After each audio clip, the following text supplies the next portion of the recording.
जय श्री राम। परम प्रिय मेरे भाई बहन, संतानों की रक्षा करने वाला पावन हल षष्ठी, जिसको ललही षष्ठी भी परंपरा में कहा जाता, इस वर्ष 25 अगस्त को मनाना श्रेष्ठ रहेगा। प्रातः 10:15 बजे के पहले आपकी पूरी पूजा हो जाए तो कहना ही क्या है, पूरी नहीं हो सकती है तो देवताओं की स्थापना तो कर ही लेना चाहिए। अगर आप 25 को किसी कारण से नहीं कर पा रही हैं तो 24 को भी कर सकती हैं, पर दिन में 1 बजे के बाद, पर 25 को करें तो ज़्यादा श्रेष्ठ है। इस व्रत में भी निर्जला रहा जाता है पूजा करने तक। हाँ, कोई बहुत बीमार है, डायबिटीज या तमाम प्रकार की दवाइयाँ लेनी आवश्यक है तो जरूर ले लीजिएगा, उसमें कहीं कोई दोष उस रूप में नहीं है। पर हाँ, हो सके स्वस्थ हैं तो पूजा करने तक जो है निर्जला रहा जाता है। और पूजा के पश्चात में गौ माता के दूध से बना हुआ कोई भी पदार्थ नहीं लेना है। जो भी लेना है, भैंस का दूध हो, भैंस का घी हो, अथवा उसी प्रकार का मट्ठा हो, बाकी गौ माता के दूध से बना हुआ कोई भी पदार्थ प्रयोग नहीं करते हैं। और जोता हुआ, जमीन में जोता हुआ जो क्रिएट करके बनाया जाता है, वो सब भी कुछ ग्रहण नहीं किया जाता है। तो किया क्या जाता है, तो तिन्नी का चावल जो तालाब में स्वतः उत्पन्न होता है, तो तिन्नी का चावल हो गया, भैंस की दूध हो गई, और जो है महुआ का फल हो गया। उसी में पर्याप्त मिठास रहता है, थोड़ा देर उबालेंगे तो मीठा मीठा हो जाता है। चूँकि चीनी भी गन्ना बोया जाता है तो चीनी इत्यादि गुड़ का भी प्रयोग नहीं करना चाहिए। हाँ, नमक आप, चूँकि समुद्री व्यवस्था में नमक का सृजन होता है तो नमक आप ग्रहण कर सकते हैं।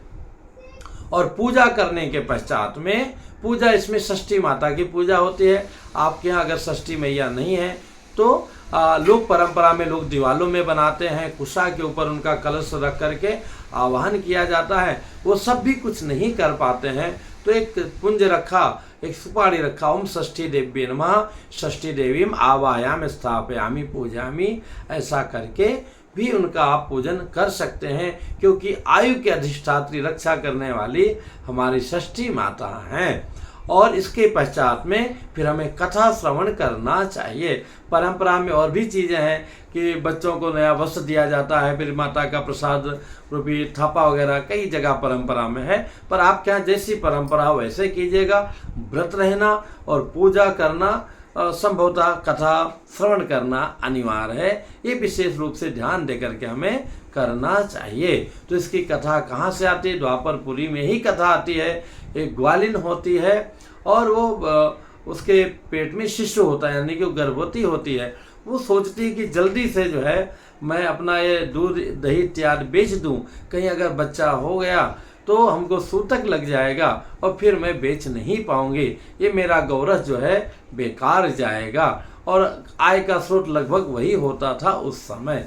ऐसा बेचारी जो दुखियारी मन में विचार करते हुए, और वो जा रही थी, लेकिन उसका प्रसव पीड़ा इतना तेज हुआ कि रास्ते में ही उसको, और पहले की हमारी माताएं बहनें कितनी मजबूत होती थी, किसी की आवश्यकता ही नहीं होता था, शारीरिक रूप से इतनी प्रबल होती थी। और आज तो 90% बिना ऑपरेशन के डॉक्टरों को लूटने का भी एक अच्छा बहाना मिल गया है।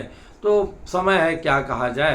तो वहीं पर जो है उसने प्रसव दिया अपने बच्चे को, और एक झरबेरी, मतलब बैर, जो छोटी वाली बैर होती है, उसी के झाड़ी में है, कुछ पुआल वगैरह डाल करके पड़ा था, बच्चे को वहीं लिटा करके, क्योंकि लोगों को पता चल जाएगा इसको प्रसव हुआ है तो हमारा दूध नहीं खरीदेंगे, बेचने के लिए गई। और वहाँ बहुत सी माताएं षष्ठी का व्रत किया था, इसने सोचा जल्दी जल्दी दूध बेच दूं, तो गाय और भैंस दोनों का दूध मिश्रित करके उसमें बेच दिया और उन लोगों के व्रत को भंग कर दिया।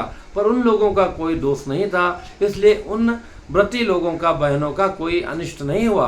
पर इसने ये गलत काम किया। एक तो सूतक में इसने जो है दूध दही बेचा, ऊपर से गौ माता का भी दूध जो है भैंस वाले में मिला दिया, तो डबल इससे अपराध हुआ। जिसके कारण बगल में ही एक किसान जो है खेत जोत रहे थे और उनका बैल वहाँ से कुछ भगा वहाँ से, तो हल जो है उसको लग गया, बच्चे को लग गया, जिसके कारण बच्चा जय जय सियाराम हो गया। तो वहाँ पे जो है उसको मरा हुआ देख करके पीछे से किसान आया, देखा अरे ये तो बच्चा है, अभी इसका 9 शिशु है, तो मर गया है, कोई देखेगा तो कहीं ना कहीं ढूंढा हो जाएगा तो मैं पकड़ा जाऊंगा। ऐसा मन में विचार करके अपना जो है ऊपर का गमछा वगैरह निकाला होगा और वहीं जो है झरबैरी के बैर के कांटे से, चूंकि वो बेहोश ही था बच्चा, तो उसी से उसका जो है जो कटा हुआ भाग था उसको सिल दिया और वहाँ से वो चुपचाप निकल गया। यहाँ ये जब दूध बेच करके और दही मिश्रित बेच करके आई, अपने बच्चे को देखी तो बच्चा अधमरा पड़ा हुआ था। बड़ा इसके मन में दुख हुआ, इसको पश्चाताप हुआ कि हमने पाप किया है, लोगों के व्रत को भंग किया है, इसका हमें प्रायश्चित करना चाहिए, हमें उन लोगों से माफ़ी मांगना चाहिए, क्या पता उनके माफ़ी कर देने से हमारा बच्चा बच जाए। ऐसा मन में विचार करते हुए ग्राम में वापस जाती है। जिन जिन लोगों को उसने मिलावटी गौ माता का दूध जो है भैंस में मिला दिया था, सबसे बताती है, क्षमा मांगती है। सब लोग कहते हैं कोई बात नहीं, तुम्हें अपराध बोध हो गया तो हम सब क्षमा करते हैं, षष्ठी माता तुम्हारे बच्चे की रक्षा करें, उसको नया जीवन दें। सबका आशीर्वाद से, षष्ठी माता की कृपा से वो बच्चा पूर्णतः स्वस्थ हो जाता है और प्रसन्नतापूर्वक अपने घर में आती है। और इस प्रकार से हर षष्ठी का जो है, जो भी भाद्रपद मास में आती रही, वो व्रत करती रही। तो मेरे भाई बहन, ये देखा जाए तो जब बच्चे का जन्म होता है तो पहला जात कर्म होता है, फिर और तमाम सारी विधियाँ हैं। तो उतनी विधियाँ तो लोग परंपरा में नहीं हो पाती है, पर छठे दिन जो है छठी पूजा, उसको एक सांकेतिक रूप से मान लीजिए छठ बोलते हैं। छठे दिन तो एक सामान्य शुद्धि, जीरो वाली शुद्धि मानते हुए छठी को लोग मनाते हैं, काजल वगैरह लगाते हैं, इस प्रकार से परंपरा में करते हैं। हालांकि वो विशेष रूप से पहले आचार्य पुरोहित जो है अथवा बड़े पूजा करते थे षष्ठी माता को मान करके। पहली पूजा विधिवत कह सकते हैं जब बच्चे के जन्म के बाद की। तो षष्ठी माता की कृपा आप सभी के ऊपर बनी रहे, आप सभी के संतान स्वस्थ रहें और आप सब लोग विधि विधान पूर्वक उनकी सेवा करें, भक्ति पूर्वक करें। निश्चित षष्ठी माता जो है रक्षा करेंगे।